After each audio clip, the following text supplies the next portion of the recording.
Hello and welcome to the first interview for my Capstone Project, Shining a Light on Fanconi Anemia. I am Alex and I am here with my sister Jacqueline, and we're here to talk a little bit about the disease that we both share with Fanconi Anemia. So my first question for you, Jacqueline, is how did you find out that you have FA?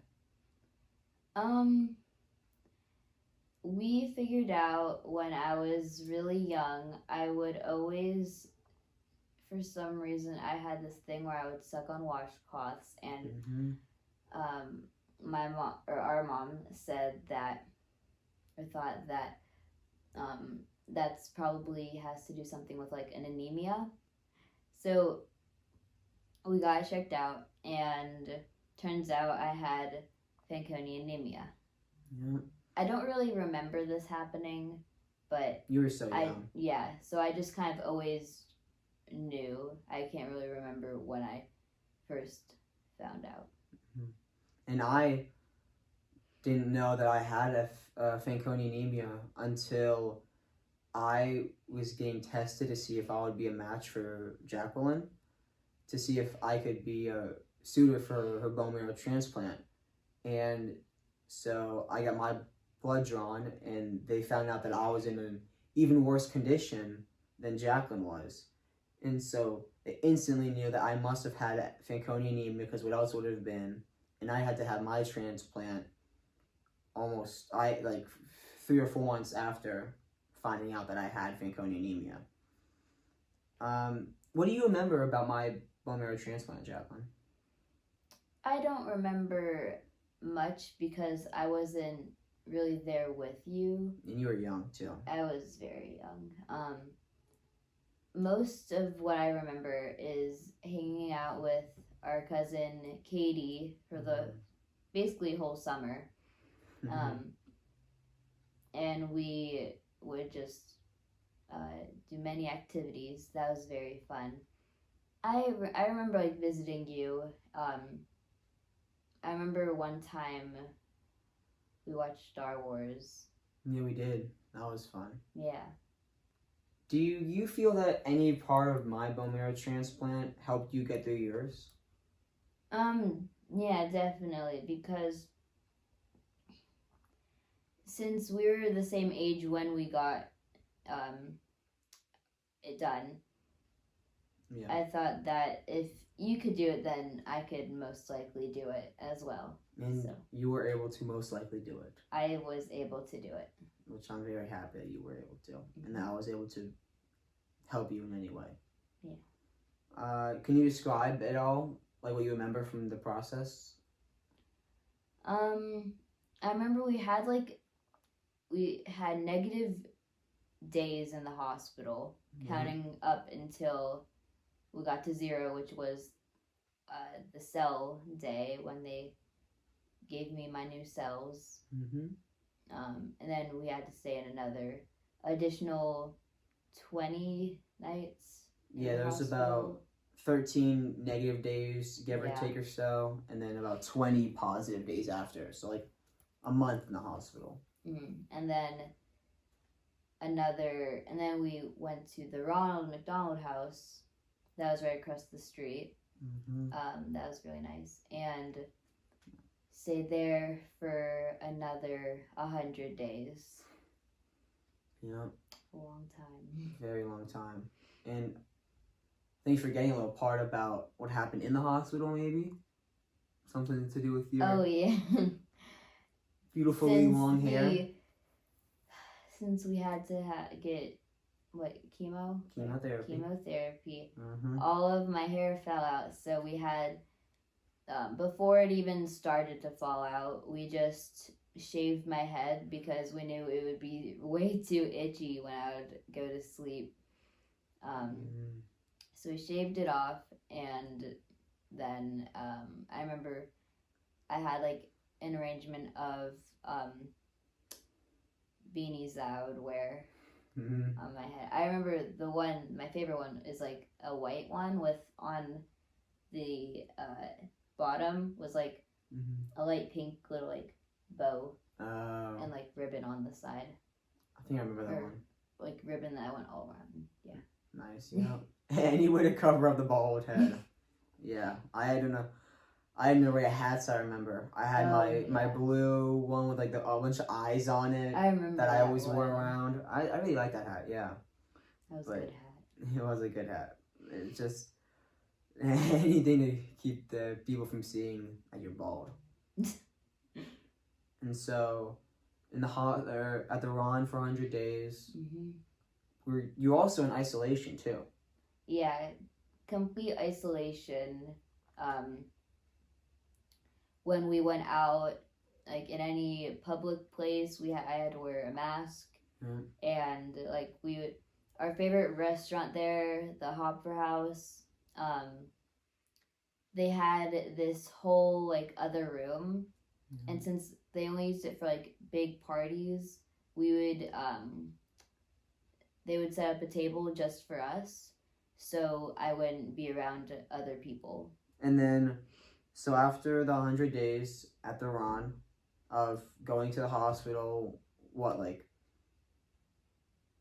2 times a week maybe for some of it, and then checking in every like week, and then gradually like 2 weeks, and then like a month, something like that? I would have to go in. I don't remember that. Really? I don't remember having to go in. I just remember staying in the Ron. I remember for not all the time obviously, but like for a little bit of time I had like a pole with me in the Ron. Yeah. And in the hospital, but yeah, I had that pole rod. I had to take that everywhere because it was literally connected to me. Yeah, I mean, it's kind of hard to leave that leave that behind at the Ronald McDonald House. Yeah.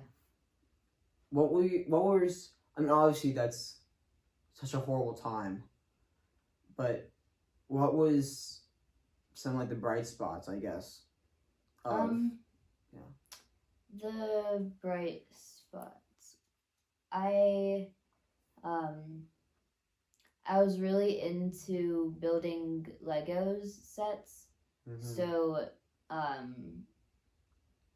people would send me Lego sets and I would spend hours building those each day. That was always that got my mind off of a lot of things.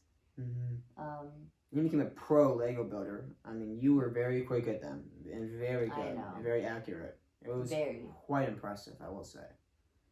It's a shame that you don't do it more now, but besides the point. Yeah. And you also had the stickers all around your room. Oh yes, people sent us stickers that I would also put around my room to make it more customized to me, and so it wasn't just a blank tan wall. Yeah. That I was just looking at every day. Yeah, that would have been a little depressing. Gotta spruce it up. And the stickers definitely helped. That's for sure. So transitioning from Iran, you had to go home, and even after then, because this started all in January. You were out of Iran in like June, July. January, February, March, April, May. I think you were out in May or June. I think I went in February, not January. Okay, so you were in February and then out in June. June, yeah, probably. So you were at the Ron or in Cincinnati for like 5 months, and then after that, it wasn't over yet. Nope. For 5 months. Yeah. For basically the rest of the year, I still had to isolate myself. I could still like go places without my mask, but I still had to isolate myself from people. Oh really? Just a little bit. Okay. And you were allowed to have one friend over to play with as well. Yeah, I think I could. I had like 2 maybe at max. Yeah. But just keep it minimal. And then finally, around Christmas time, or a little before then, you were able to go and, what, for 4th grade was that? Right after like when you'd go in for Christmas after Christmas break, Mm-hmm. um I also went in at that time Okay. right after. Jeez. I mean, you said an extended Christmas break. That was all it was. Just a 10-month Christmas break. No, it was an extended summer. Yeah, that makes a lot more sense. And winter break. And winter break, and then the end of 3rd grade, but just technicality. So that's passed, and now, thankfully, we only have to do our yearly checkup now. Yeah. What would you say, though, about FA affects your day-to-day life the most?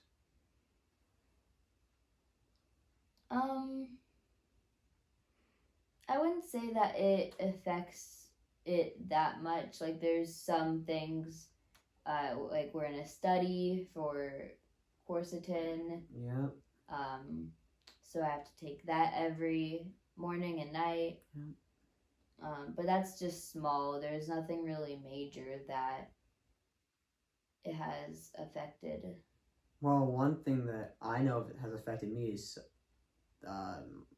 my skin being so much weaker. Oh, yeah. And so whenever we're outside for longer than 30 minutes. Especially in the summer, especially in springtime. Mm-hmm. We have to always lather up on sunscreen. Always. So we don't get burnt.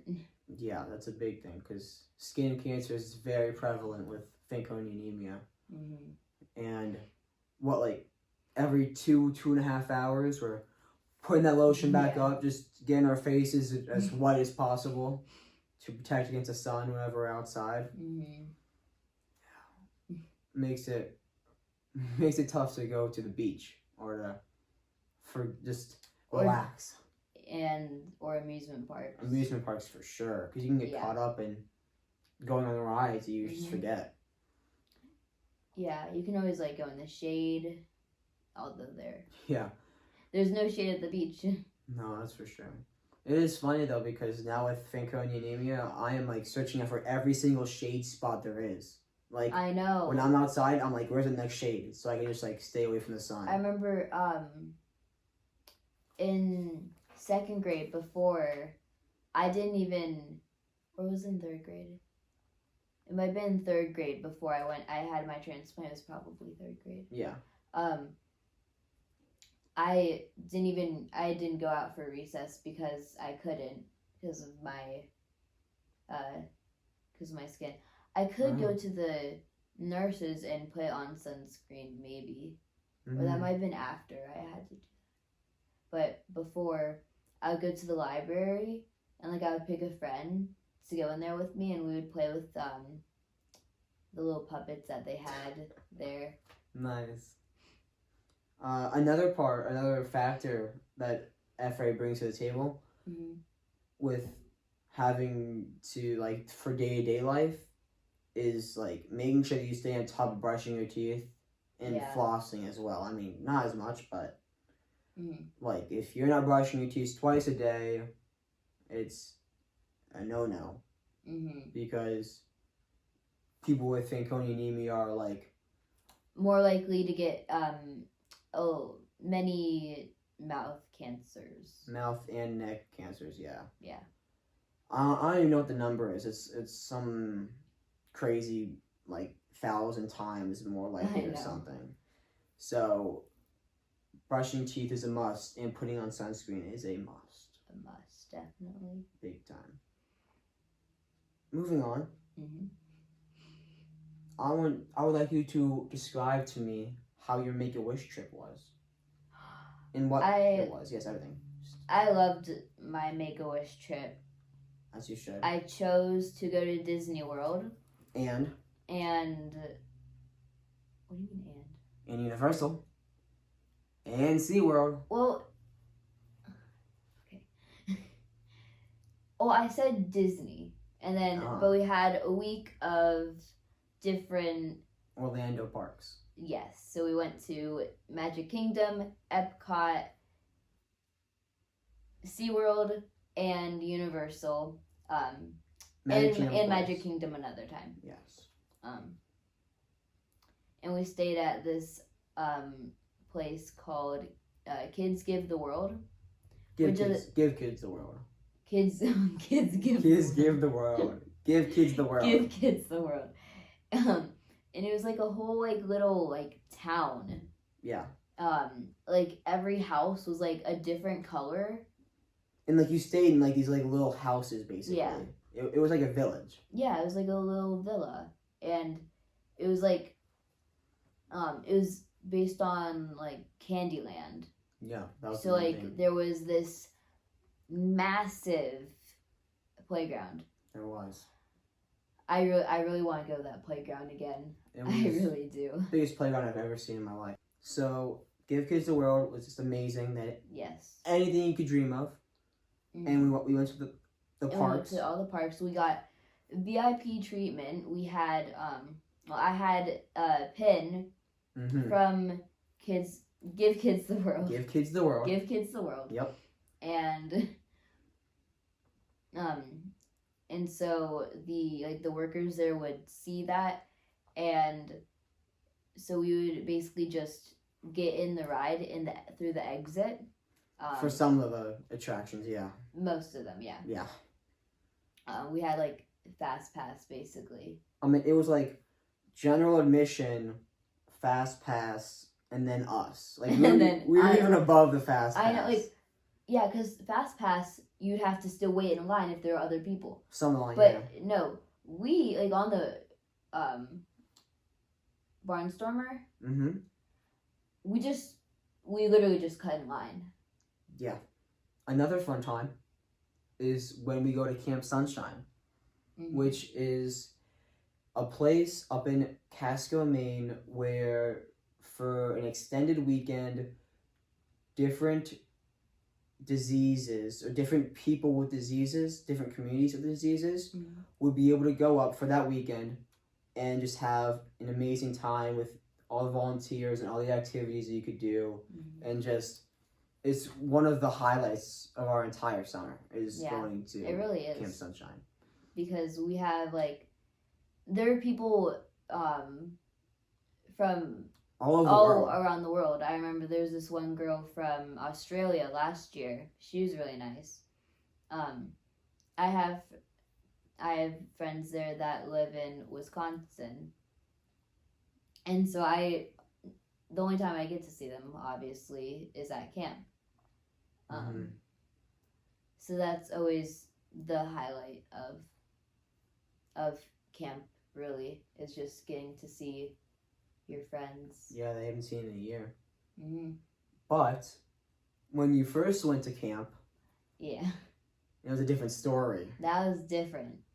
Because, I was 6 when we first went. Yeah, you were young. So being a 6-year-old child, you can imagine that you would be scared to death to be away from your parents. Well, okay, yeah. Maybe. Sure.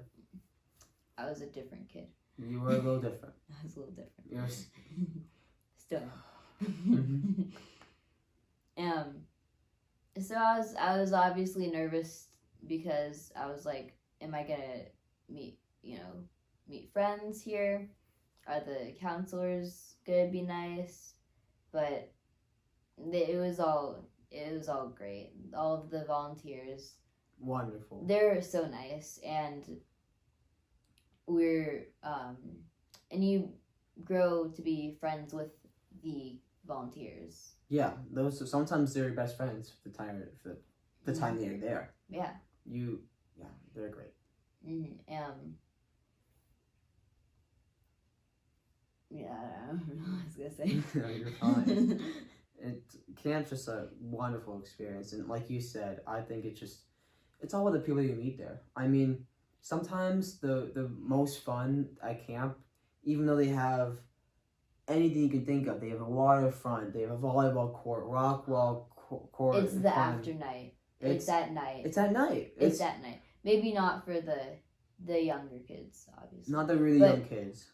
But now that, now you're older. Now we're older. It's just, the night part is just, it's great. that's always the best part, because then you can just hang out with your friends and do whatever you want to. Obviously, you can't go on the water.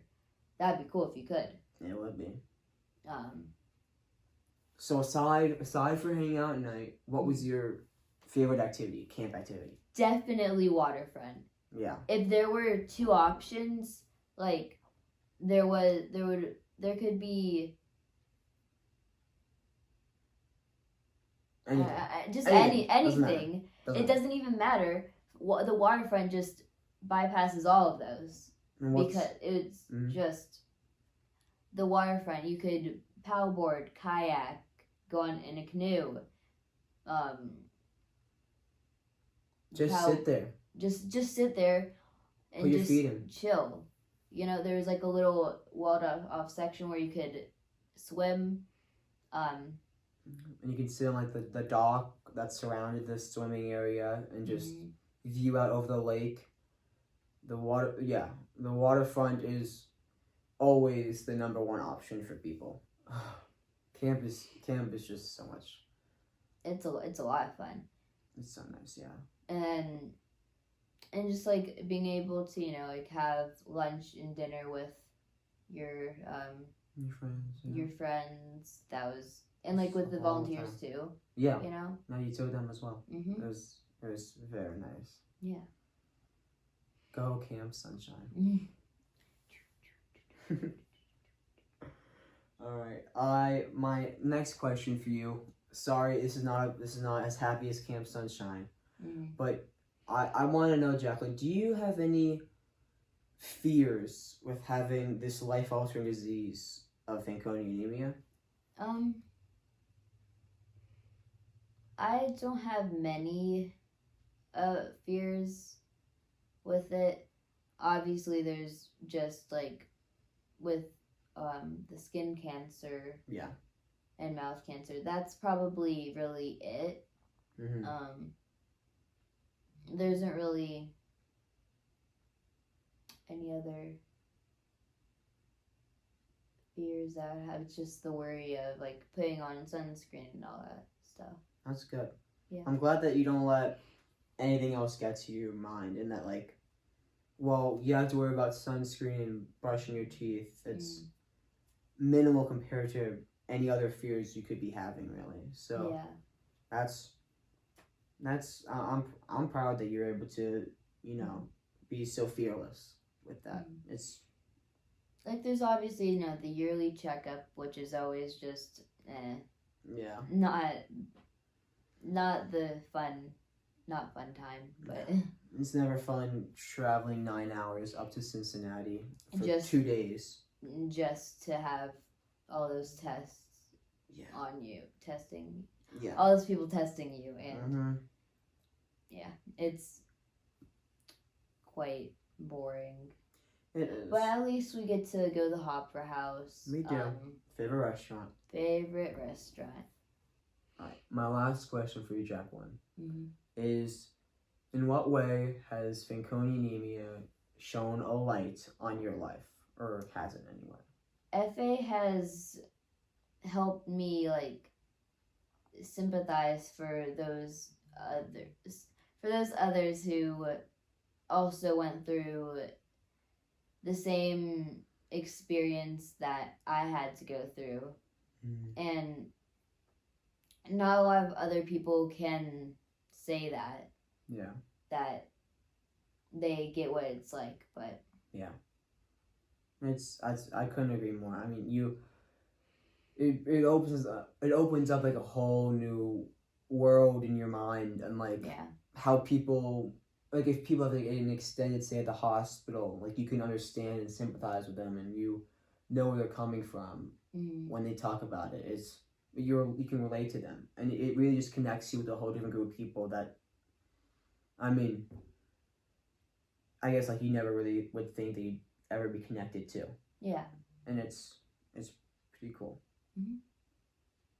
So, thank you, Jacqueline, for having this conversation with me. I appreciate it very much.